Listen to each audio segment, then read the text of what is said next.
उसकी लोककथा। कृपा कर हमारे चैनल जंगल सफारी को सब्सक्राइब जरूर करें। धन्यवाद। एक बार एक बूढ़ा और उसकी बुढ़िया पत्नी अपनी बेटी वासिलिसा के साथ रहते थे। एक बार वह बुढ़िया बहुत बीमार पड़ी तो एक दिन उसने अपनी बेटी को बुलाया और उससे कहा, बेटी मैं बहुत जल्दी ही मरने वाली हूँ, इसलिए जो मैं कहती हूँ तू उसको ध्यान से सुन। इसके बाद उसने अपनी चादर के नीचे से एक छोटी सी गुड़िया निकाली और उसे वासिलिसा को देते हुए कहा, देख तू इस गुड़िया को रख और इसकी बहुत अच्छी तरह से देखभाल करना और किसी और को इसके बारे में बताना नहीं। जब तुझे किसी चीज की जरूरत पड़े तो इस गुड़िया को कुछ खाना देना और उससे सलाह मांगना। ये तुझे बताएगी कि तुझे क्या करना है। इसके बाद माँ ने अपनी बेटी को प्यार से चूमा और आंखें बंद कर ली। उसने अपनी आखिरी सांस ले ली थी। काफी समय तक तो बूढ़े ने अपनी पत्नी का दुख मनाया, पर फिर दूसरी शादी कर ली। उसकी दूसरी पत्नी एक विधवा थी और उसकी अपनी 2 बेटियां थी। उसकी दोनों बेटियां बहुत ही बुरी थी। उनको खुश करना बहुत मुश्किल काम था। वासिलिसा इतनी सुंदर थी कि उसकी दोनों सौतेली बहनें उससे बहुत जलती थी। वे और उनकी माँ तीनों उसको हमेशा ही सताती रहती थी। वे उससे सुबह से शाम तक काम कराती रहती थी और फिर भी उसको डांटती रहती थी। वह हमेशा ये चाहती थी कि हवा से उसका चेहरा खराब हो जाए या फिर धूप में सख्त हो जाए या फिर बारिश में काला पड़ जाए। पर फिर भी वासिलिसा उन सबके ये ताने चुपचाप सहती रहती और अपना सारा काम समय पर पूरा कर लेती। उसकी सौतेली बहनें क्योंकि कोई काम नहीं करती थी, वे बहुत मोटी और बदसूरत होती जा रही थी, जबकि वह दिन ब दिन ही नहीं बल्कि हर घंटे सुंदर और सुंदर होती जा रही थी। उसकी गुड़िया उसकी जब तक बहुत सहायता करती। रोज सुबह वासिलिसा गाय का दूध दूहती और उस गुड़िया को देती और कहती, छोटी गुड़िया सुन मेरी प्यारी, मैं अपनी सारी मुश्किलें तुझे सुनाती हूँ। और रात को जब सब सो जाते तो वह अपना दरवाजा बंद कर लेती और गुड़िया को अपनी बाहों में झुलाती। वो उसको अपने खाने में से बचा हुआ खाना खिलाती और फिर गाती, छोटी गुड़िया सुन मेरी प्यारी, मैं अपनी सारी मुश्किलें तुझे सुनाती हूँ। फिर वह उस गुड़िया से कहती कि वह कितनी दुखी थी, कैसे उसकी सौतेली माँ और सौतेली बहनें उसको हमेशा डांटती रहती।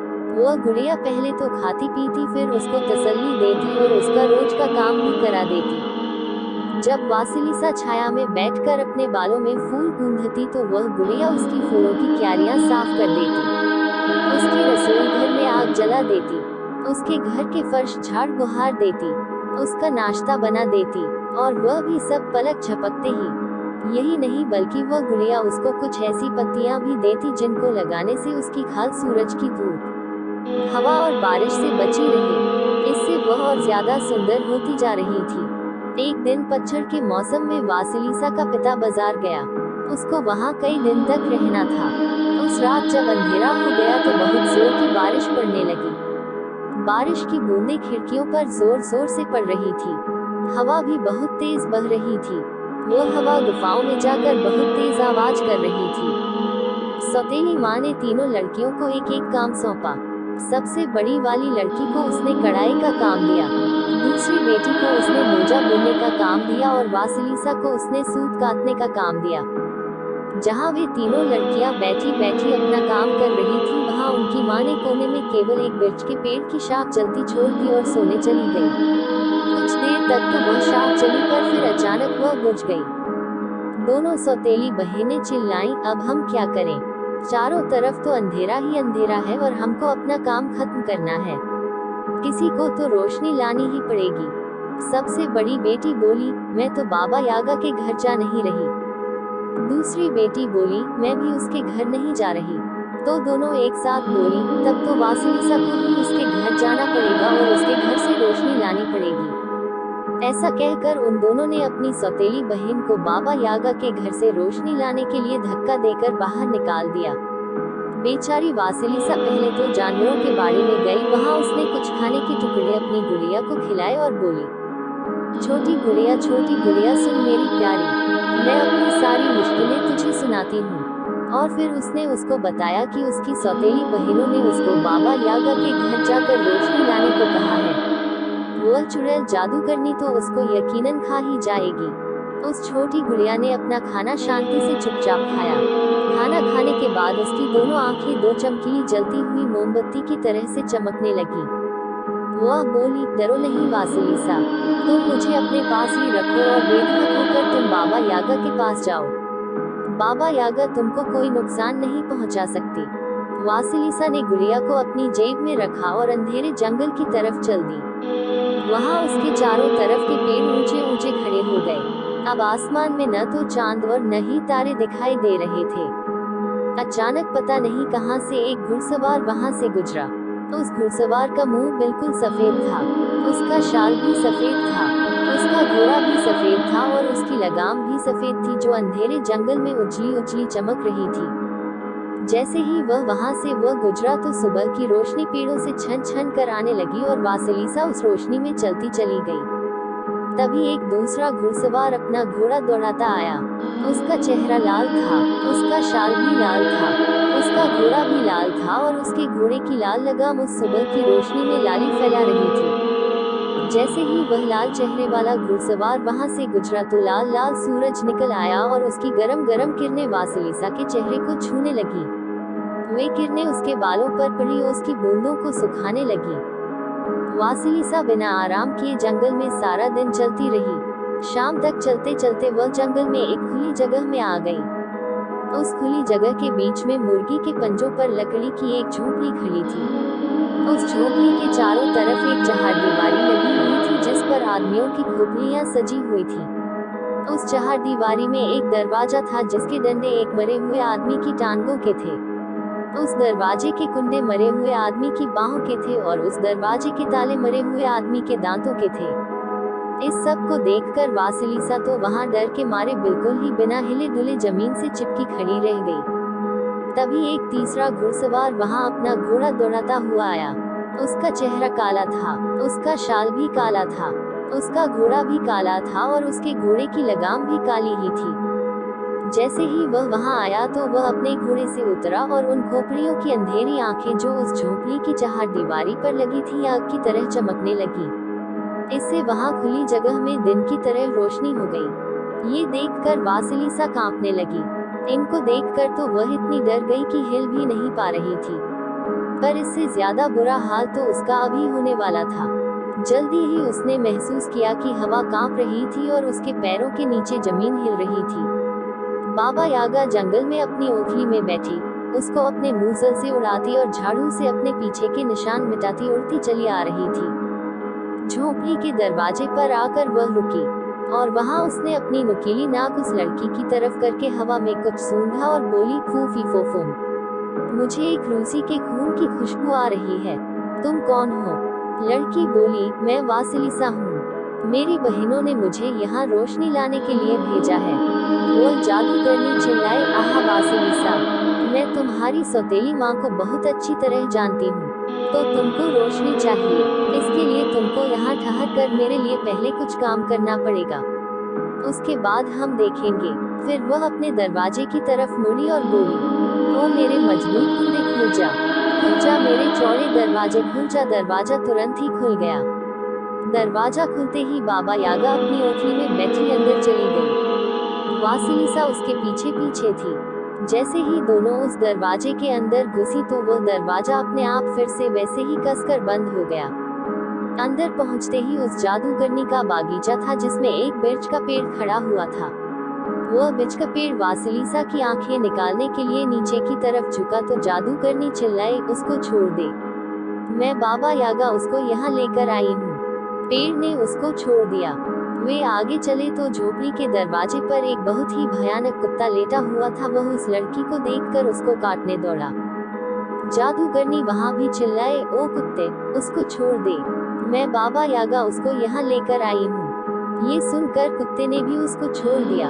दोनों घर में अंदर घुसी तो अंदर एक काली बिल्ली वासिलिसा को खरोचने के लिए दौड़ी। जादूगरनी उससे भी चिल्लाकर बोली, छोड़ दे उसको, ओ बिल्ली, मैं बाबा यागा उसको यहाँ लेकर आई हूँ। फिर वह वासिलिसा से बोली, तुम देख रही हो न वासिलिसा, तुम मुझसे ऐसे ही नहीं बच सकती। मेरी बिल्ली तुमको खरोंच लेगी, मेरा कुत्ता तुमको काट लेगा। मेरा बिर्च का पेड़ तुम्हारी आंखें निकाल लेगा और मेरा दरवाजा तो तुमको अंदर ही नहीं आने देगा। अंदर जाकर बाबा यागा पत्थर के बने एक चूल्हे पर जाकर लेट गई और अपने रसोई घर से चिल्लाकर बोली, आओ लड़की, मेरा खाना ले आ। तभी एक काली आंखों वाली नौकरानी वहां खाना लेकर आई। उसका वह खाना 10 लोगों के खाने के बराबर था। एक बाल्टी भरकर गाय का मांस था, 10 लोटे भरकर दूध था, एक भुना हुआ सुअर था, 20 मुर्गे थे और 40 बतखें थीं, 2 बैल के मांस की पाई थी और चीज थी, साइडर और घर की बनी शराब थी, एक बैरल बियर थी और एक बाल्टी क्वास थी। बाबा यागा ने वह सब खाना बड़े लालची ढंग से खाया और वासिलिसा के खाने के लिए तो केवल हड्डियां ही बची। खाना खाकर जादूगरनी सोने चल दी। चलते चलते वह वासिलिसा से बोली, देखो यह अनाज का थैला ले जाओ और इसमें से अनाज के दाने बीन लो। इसके भूसे में अनाज का कोई दाना नहीं रहना चाहिए। जब तक मैं सोकर उठती हूँ तब तक तुम इस काम को खत्म कर लो, नहीं तो मैं तुमको खा जाऊंगी। कहकर उसने अपनी आंखें बंद कर ली और खर्राटे मारने लगी। उसके खर्राटों की आवाज से आसपास की सब लकड़ियां भी हिलने लगी। बेचारी वासिलिसा ने डबल रोटी का एक टुकड़ा उठाकर गुड़िया के सामने रखा और उसकी सलाह मांगी। गुड़िया ने चुपचाप वह डबल रोटी का टुकड़ा खाया और बोली, तुम डरो मत, तुम अपनी प्रार्थना कहो और सोने जाओ, सुबह शाम से ज्यादा अक्लमंद होती है। वासिलिसा ये सुनकर सोने चली गई। जैसे ही वह लड़की सो गई, उस छोटी गुड़िया ने अपनी साफ आवाज में पुकारा, कबूतरों, चिड़ियों, चैटफिंच काइट, आज की रात तुम्हारे लिए बहुत काम है और मेरी पंखों वाली दोस्तों, तुम्हारे काम पर सुंदर वासिलिसा की जिंदगी निर्भर है। गुड़िया की पुकार सुनकर बहुत सारी चिड़िया झुंड में उड़ती हुई वहां आ गईं। इतनी सारी चिड़िया कि उन्हें आंखें भी नहीं देख सकती थी और उन्हें जबान भी नहीं गिन सकती थी। उन सब ने उस भूसे में से अनाज के सारे दाने बीन दिए। फिर उन्होंने उन दानों को थैले में भर दिया और भूसे को डिब्बे में डाल दिया। इस तरह उन्होंने रात खत्म होने से पहले पहले सारा काम खत्म कर दिया। जैसे ही वे चिड़िया अपना काम खत्म करके चुकी तो एक बार फिर से वह सफेद घोड़े वाला घुड़सवार आकर गुजर गया और एक नई सुबह हो गई। जब बाबा यागा सुबह सोकर उठी तो उसको तो विश्वास ही नहीं हुआ कि उसका सारा काम खत्म हो चुका था। बाबा यागा फिर बोली, देखो मैं बाहर जा रही हूँ, तुम वह सफेद लोबिया और पोस्त के बीजों का थैला उठा लो और उनको अलग अलग कर लो। अगर यह काम मेरे लौटने तक नहीं हुआ तो मैं तुमको अपने शाम के खाने में भून कर खा जाऊंगी। ये कहकर उसने दरवाजा खोला और जोर से सीटी बजाई। उसकी ओखली और मूसल तुरंत ही वहां आ गए। वह अपनी ओखली के अंदर बैठी और पल भर में ही अपने घर के कंपाउंड में से बाहर निकलकर पेड़ों के ऊपर उड़ने लगी। उसके जाने के बाद वह लाल रंग वाला घुड़सवार वहां आया और लाल रंग का सूरज आसमान में निकल आया। वासिलिसा ने फिर डबल रोटी का एक टुकड़ा उठाकर गुड़िया को खिलाया और उससे सहायता मांगी। जल्दी ही गुड़िया ने अपनी साफ आवाज में कहा, मेरे पास आओ ओ घर और मैदान के चूहों, ये बीज चुन दो वरना ये बेचारी मर जाएगी। ये सुनते ही बहुत सारे चूहे दौड़ते हुए वहां आ गए, इतने सारे कि उन सबको न तो आंखें देख सकती थी और न जबान बता सकती थी। उन्होंने दिन खत्म होने से पहले पहले ही अपना सारा काम खत्म कर दिया। जब वे अपना काम खत्म कर रहे थे तभी काले रंग का एक घुड़सवार वहां से गुजरा और रात होने लगी।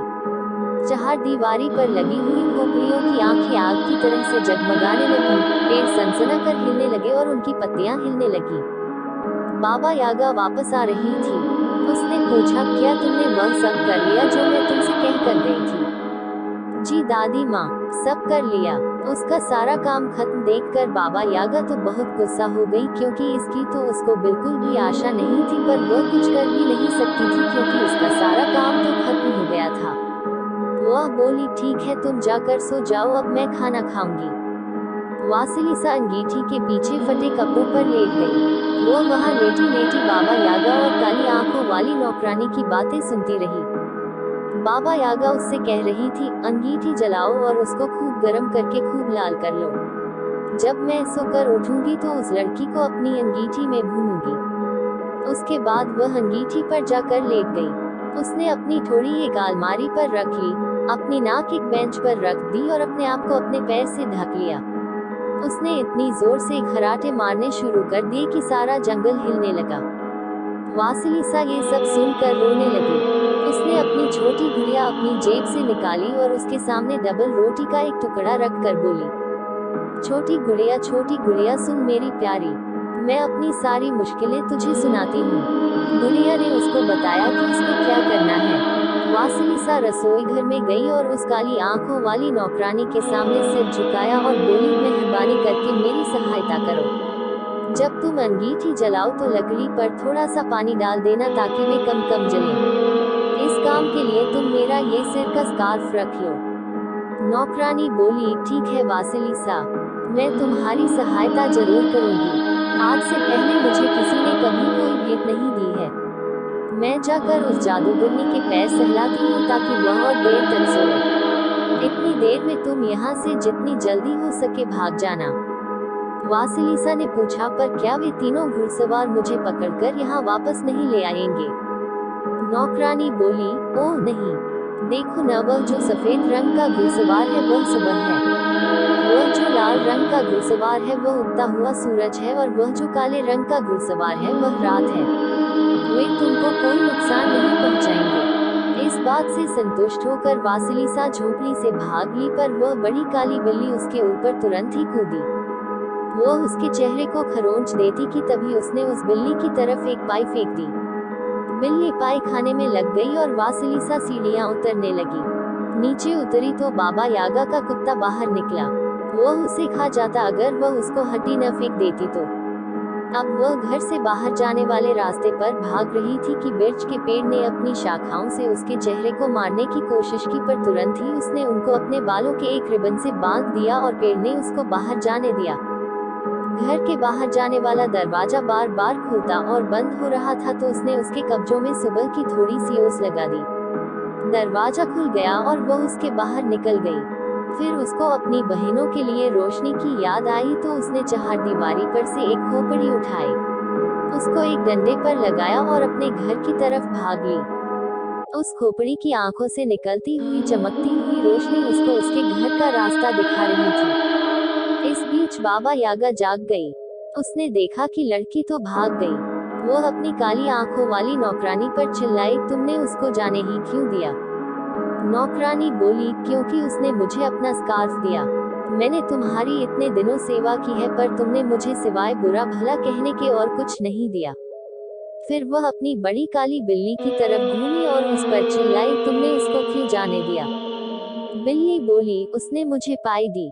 मैं तुम्हारी इतने साल सेवा करती रही पर तुमने तो मुझे कभी डबल रोटी के ऊपर का टुकड़ा तक नहीं दिया। तब वह जादूगरनी गुस्से में भर कर घर के बाहर भागी और अपने कुत्ते से बोली, और तुम बताओ कि तुमने उसको क्यों जाने दिया? क्योंकि उसने मुझे हड्डी दी। मैंने तुम्हारी इतने साल सेवा की पर तुमने तो मुझे खाने के लिए हड्डी का कभी कोई छोटा सा टुकड़ा भी नहीं दिया। ये सुनकर जादूगरनी और बाहर की तरफ भागी और बिर्च के पेड़ से बोली, ओ बिर्च के पेड़, क्या तुमने अपनी शाखाएं उसके चेहरे पर नहीं मारी? बिर्च का पेड़ बोला, नहीं, मैंने उसको जाने दिया क्योंकि उसने अपने बालों में से रिबन निकालकर उससे मेरी शाखाएं बांध दी थी। मैं यहाँ 10 साल से खड़ा हूँ पर तुमने तो मेरी शाखाओं में कभी एक धागा भी नहीं बांधा। अब तो बाबा यागा का गुस्सा बहुत ऊपर चढ़ गया। वह भागी भागी दरवाजे पर गई और उस पर चिल्लाकर बोली, दरवाजे दरवाजे, क्या तुमने उसको नहीं रोका? दरवाजा बोला, नहीं, मैंने उसको नहीं रोका। मैंने उसको जाने दिया क्योंकि उसने मेरे कब्जों में ओस लगाई थी। मैंने तुम्हारी इतने साल सेवा की है पर तुमने तो उन पर कभी पानी भी नहीं छिड़का। बाबा यागा गुस्से में भरकर उड़ चली। उसने अपने कुत्ते और बिल्ली को पीटा, नौकरानी को कोड़े मारे, बिर्च के पेड़ को काटा और दरवाजे को तोड़ा। पर यह सब करते करते वह इतना थक गई कि वह उस लड़की के बारे में बिल्कुल ही भूल गई। इस बीच वासिलिसा उस खोपड़ी की रोशनी में अपने घर भाग गई। अगले दिन सुबह सवेरे वह अपने घर पहुंची तो वहां जाकर उसने देखा कि वहां तो तभी भी कोई रोशनी नहीं थी। उसकी सौतेली माँ और बहनें उसको दरवाजे पर ही मिल गईं। वे तीनों उसके ऊपर एक साथ चिल्लाईं, अरे तू तो किसी काम की नहीं, कहाँ रह गई थी तू? और वह खोपड़ी उसके हाथ से छीनते हुए वे उसको घर के अंदर ले गईं। उसको घर के अंदर ले जाते ही एक अजीब सी घटना घटी। उस खोपड़ी की चमकती हुई आंखें वासिलिसा की सौतेली माँ और बहनों के ऊपर जम गईं और उनकी रोशनी उनके अंदर घुसती चली गई। उन्होंने अपने आप को बचाने की कितनी कोशिश की पर वे आंखें उनका पीछा करती ही रहीं। इससे वे तीनों जलती रहीं, काली होती रहीं, जब तक कि वे पूरी की पूरी जल नहीं गईं। केवल वासिलिसा ही बची रही। अगली सुबह वासिलिसा ने वह खोपड़ी ली और उसको बागीचे में गाड़ दिया। कुछ समय बाद वहां गहरे लाल रंग के गुलाब का एक पेड़ उगाया। उसी दिन वासिलिसा का पिता बाजार से घर वापस लौटा और वासिलिसा से सारी कहानी सुनी तो वह अपनी उस बुरी पत्नी और उसकी दोनों बिगड़ी हुई बेटियों से छुटकारा पाकर बहुत खुश हुआ। उस दिन के बाद वासिलिसा और उसके पिता दोनों शांति से रहने लगे। वासिलिसा उस गुड़े